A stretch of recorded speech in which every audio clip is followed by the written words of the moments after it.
Redskins travel to the Meadowlands to face the Giants tonight on Thursday Night Football. I might be a little bit excited. Washington is 1-1 this season, and New York is winless at 0-2. We asked you guys earlier in the show to vote on Twitter which team will have the better season.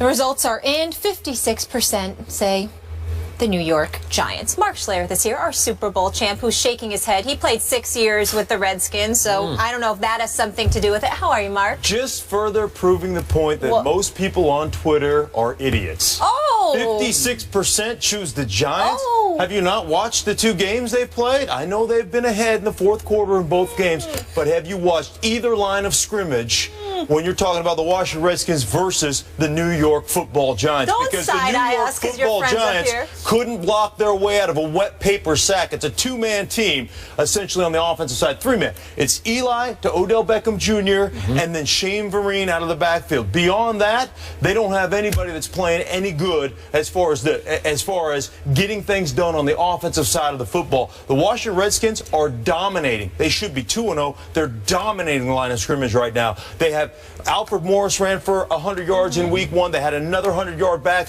last week. Matt Jones was phenomenal. I'm telling you what, as long as they don't turn the ball over, their defense is playing great. I think they're number 1 in the league as far as yards concerned on the defensive side and on the offensive side.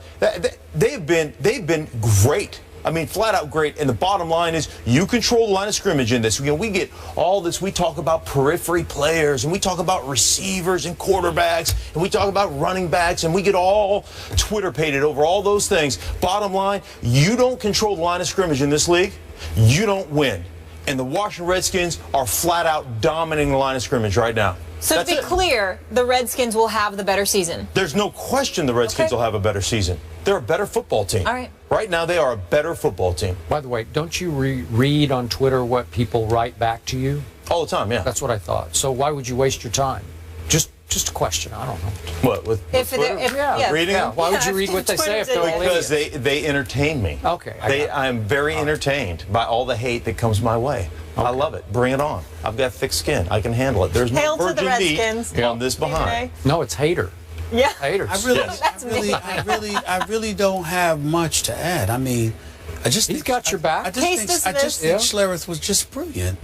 And you know, in his elocution, just the things that he said, and you know, the content of his information, the Redskins have dominated at both lines of scrimmage. I told you how they looked. They didn't just sneak up on the Washington Redskins. They ran the ball effectively, but more importantly, their defense is stout. When you consider the fact that they're the 3rd-ranked defense in the NFL, number 1 in yards allowed, and the way that they're playing, and you consider the fact that all Eli Manning appears to have is Odell Beckham Jr., a 2nd-year receiver, and a guy like Shane Vereen, who came over from the New England Patriots, that's not going to be enough to beat the Redskins so long as Kirk Cousins doesn't turn the ball over. 100%. And why should we expect him to turn the ball over when he has not 1 but 2 100-yard rushers over the last 2 weeks of the season? And Matt Jones and Alfred Morris. I can give the football to them to run the ball about 40 times a game, and they should be just fine. They're doing a great job managing him. Now, he had 1 boneheaded interception in week 1. Yep. I'll get 3-man rush, 8-man drop. He moved out of the pocket to his right, and he threw it into the flat, a lollipop into the flat, and I think Brett Grimes picked it off. And it was just like one of those, like, dude, what are you doing? Beyond that, last week, the guy was great, controlled the tempo of the game, threw it to his tight ends on the crossing routes. He just made smart plays. I think he had 203 yards passing, something of that nature. Yes. But he doesn't need to. At 1 touchdown, as long as he doesn't turn the ball over, this team will win a bunch of football games based on the way they run the ball. Give me a bunch. Which Give me a means bunch. that happens. I need to hear a bunch. If that happens, 10, 11? Well, I mean, I'm talking about, you know, my expectations. Let's say 9-7. Okay. 9-7. My expectations for the Washington Redskins coming into the season, I think, are very much like your expectations. Hey, if they win 4 games, I'd be, you know, like, hey, that's where they are. They're going to win a heck of a lot more than 4 games. The way they're playing right now, they got a chance. 9? They've got a chance to win. Yeah. Is that what we're saying? They got a shot. 9. Yeah, absolutely. I need to see more, but right now, based on what I'm seeing thus far, I wouldn't surprise if they go 9-7. And as much as we've criticized him over the last year and a half, let's take a moment to give Mr. Jay Gruden credit. Talking to some guys in the NFL, they say the man can coach, and the way they're playing right now, he looks like he's doing a good job. Yeah, they're doing a great job. So, if memory serves, I believe this Kirk Cousins started one game against your Giants, your New York Football Giants last year, and I said, dude, what are you doing 4 times? Not once or twice, 4 times. I said, dude, what are you doing? That's true. Because it was just a disaster. It was. Remember that? In Washington. Okay. It's horrible. And both times, Eli absolutely torched this pretty much this same Washington defense that's off to a very good start. And I will be the first to admit they have played better than I thought, though I must credit Mike Shanahan. He mentioned to me before the year started that this team's going to be a little better than a lot of people think. Right. He's dead right about that. And you're right about dominating the line of scrimmage, although this defense was up against a Ryan Tannehill in week 1. He knows this. I don't love him. And I thought that team was being dramatically overrated because some people picked that team to win the AFC East. That is, it was laughable then. It's more laughable now. Is that fair to say? Yeah, I even said if Tom Brady gets a 4-game suspension, they still win the East by 2 games. Fair enough. Okay, that's where I was. Okay, but even though this defense is healthier, this Redskins defense, than it was last year, Eli went crazy on them with 4 touchdown passes, then 3 touchdown passes. And Odell Beckham Jr. in the second game, the only game he played, caught 12 balls for 143 yards and 3 touchdowns. We will see more of same tonight. And I get you about what you're saying about lines of scrimmage, but I got to tell you, when you were up 10 on my Dallas Cowboys with 5 minutes to go, you have done something right in that game on opening night. That was 23-13, and you have to agree with me, they should have closed that deal. I mean, it was... Well, they should have closed the deal, but the Dallas Cowboys should have been up by 20 points. Okay. I mean, you would have, should have, could have. I mean, they were in position. The long fumble return, they had turnovers. It was one of those situations where it was almost their night. I agree. Yeah. But then you're up on the Atlanta Falcons, 20-10. A couple of minutes into the fourth quarter. That's pretty good. I don't think you can get dominated at the line of scrimmage and be up 20-10 on the Falcons. I'm just not sure of that. So they probably should have won both those games to be 2-0. I agree with you. They got issues. Now they don't have Dominic Rodgers-Cromartie tonight. Obviously, Victor Cruz can't go. And Eric Flowers, the left tackle, who's a fine young player. I like him a lot, and he's doubtful. Came out of the game last week, doubtful? He's doubtful. Yeah, I don't think he's going to play either. I got a question for you, because I'm just curious, and I don't know if you've noticed this. Last week when they played St. Louis, Redskins started 3 tight ends. Yeah. They started Reed, they started Carey and McCoy. Could you explain why that is? That is because I don't see run the football. Okay. Well, it's very much what the New England Patriots do. This is the offense in many ways that I came into in the league.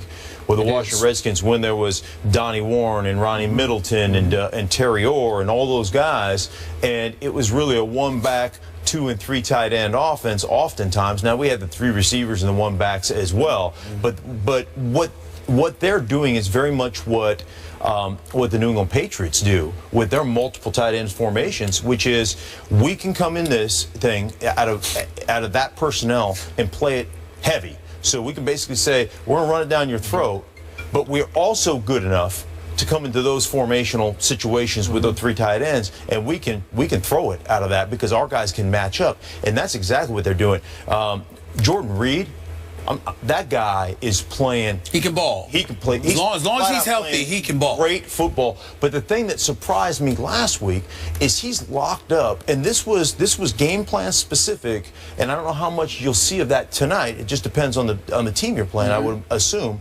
But they just locked up on defensive ends with their tight ends against the Rams. They locked up against Quinn. They locked up against Long, and they said, you know what? We can dominate the edge of the line of scrimmage just with our tight end formations, and they flat out did it. Let me tell you why I asked you that question, and I want you both to tell me if I'm wrong. I'm thinking when you got your 3 tight end set, it's not just about getting somebody to help you block, but can also pass catch for you. It's about making sure that you're basically letting everybody know you're going to restrict yourself to short yardage situations. You're not trying to look for the long ball pretty much at all. You're going to pound it with Matt Jones and Alfred Morris, and you're going to have those 3 tight ends. And I looked at it as strategizing to cushion things for Kirk Cousins and basically send the message: we're going to beat you up. Right. What you going to do about it? Am I right in saying that? That's 100% right. The other thing is in the passing game, you're going to get favorable matchups. I mean, think about week 1 against the Pittsburgh Steelers when New England loaded the box with 3 tight ends, and all of a sudden,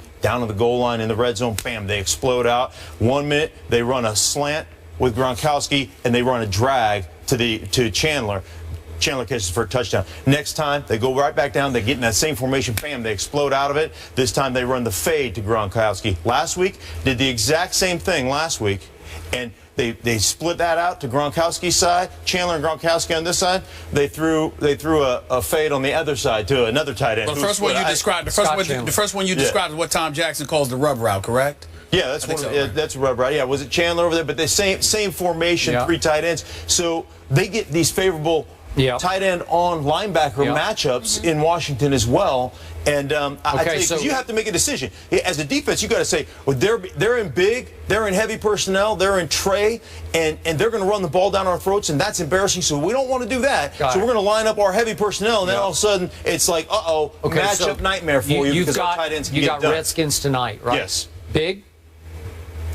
Well, what do you mean by big? Couple touchdowns? No. Dominate the line of scrimmage? I got to win at 23-20. Yeah, they're not. I mean, they're not going to be one of those teams that are going to light it up for 38 points. You know, they're just not going to. That's not how they're going to win. They're going to win games 24-17. That's what they're going to win. That's how they win. Okay. I got Giants 30-21, and I got Giants going 9-7 to the Redskins 7-9. And I'll give you 7-9. Winning 23-20. I'll reserve the right to see what kind of record they're going to get this season. Okay. Well, what about Giants? Do you think they're how many did they win this year? What you got? From what I've seen, I don't see the Giants winning more than 7 games. Okay. That will be the end of Tom Coughlin. Yes, you're right about that. Yes, it will. The Redskins are 4-17 in primetime games, the worst in the NFL. Just wanted to point that out. Hail to the Redskins. Mark, it's always good to see you. A decision has been made about the future of the high school kids who targeted a referee. We will react to that decision after the break.